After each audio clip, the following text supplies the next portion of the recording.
বশির, এই বশির, বশির, এই বশির, বশির, এই বশির, এই বিয়াদবটা কোথায় গেছে? এই জানোয়ারটারে কাজের সময় কখনো পাওয়া যায় না। এ কোথায় গেছে বশির? এই বশির, বশির, হ্যাঁ ও কোথায় গেছে? জানোয়ারটারে কখনো পাওয়া যায় না, ওর কাজের সময় কখনো পাওয়া যায় না। এইটা কেমন কথা? আপনি তো তারে দোকানে পাঠাইলেন। দোকানে পাঠাচ্ছি, এই কোলাঙ্গাটা আসতে এত সময় লাগে? এটা কেমন কথা? আপনি একটা মানুষকে দোকানে পাঠাইছেন, তারে সময় তো দিতে হবে, মিনিমাম সময়টুকু তো দিবেন তারে। বুঝতেছি না রোমা, আমি এই চাকরটাকে কিছু বললেই তুমি ওর পক্ষ নিয়ে কথা বলো কেন? বলো তো দেখি। এটা আপনার ভুল ধারণা। এখানে পক্ষ নেয়ার কি আছে? সে একজন শিক্ষিত ছেলে, বিপদে পড়ে আমাদের বাড়িতে কাজ করছে, তাই বলে আপনি তার সাথে এভাবে খারাপ আচরণ করতে পারেন না। সব সময় তার সাথে আপনি বকাঝকা উল্টাপাল্টা কথা বলেন তাকে। Very good. তলে তলে ওই শিক্ষিত ছেলের সাথে তোমার মহব্বত তৈরি হয়ে গেছে। দেখেন, আপনি নিজের মনটাকে একটু পরিষ্কার করেন। তাই নাকি? এসব নোংরা কথা বলা বন্ধ করেন। মানুষের কিন্তু ধৈর্যের একটা সীমা থাকে। তাই নাকি? তোর ধৈর্য হারায়, আমার বুঝে ধৈর্য হারায় না? এর আগেও আপনি ওনাকে নিয়ে আমার সাথে নোংরা কথা বলেছেন, আমি ধৈর্য ধরেছি, কিছুই বলিনি।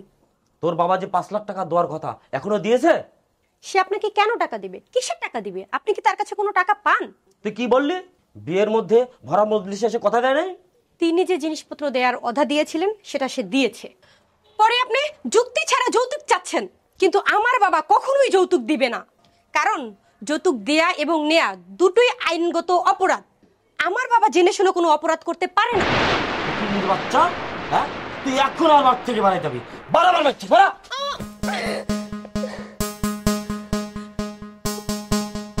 কি হয়েছে ম্যাডাম?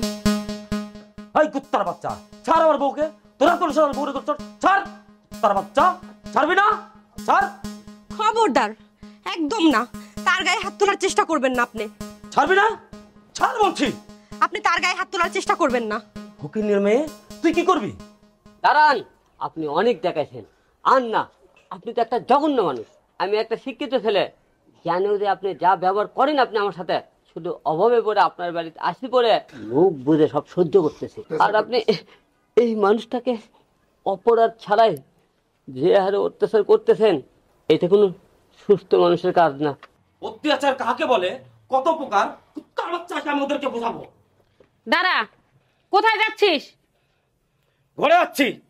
কেন? পিস্তলটা নিয়ে আসবে এখনই। পিস্তল দিয়ে কি হবে? ওই দুটাকে একসাথে গুলি করে মারবো। ওদের অপরাধ? ওদের অপরাধ, ওদের গোপন পিড়িতে ধরা খাইছে। ওদের আর বেঁচে থাকার কোনো অধিকার নাই মা। চুপ কর, চুপ, একদম চুপ। আমি ভিতর থেকে সব শুনছি। নিষ্পাপ নিজের স্ত্রীর উপরে এত বড় কলঙ্ক দিতে তোর একটু লজ্জা করলো না? ছি ছি ছি ছি। আর বশিরকেও আমি চিনেছি। সে গরিব হতে পারে, সে কোনো নষ্ট চরিত্রের ছেলে না। বৌমা, তুমি ভিতরে যাও। মা, আপনাকে অসংখ্য ধন্যবাদ, কিন্তু আপনার ছেলে শুধু আজকে না, আরো অনেক ঘটনা ঘটিয়েছে মা, যা কোনো সুস্থ মানুষ করতে পারে না। আমি মুখ বুঝে সেসব সহ্য করেছি, কিন্তু আর না। তাহলে তুমি কি করতে চাও?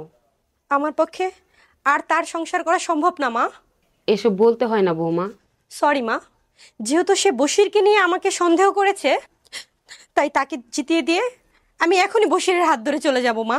একজন অমানুষের যন্ত্রণা প্রভাবের চেয়ে তার সাথে সংসার করার থেকে একজন সুস্থ দরিদ্র মানুষের সংসার করা অনেক ভালো, না খেয়ে থাকাও ভালো, অনেক সুখের মা, অনেক সম্মানের। চলো বশির।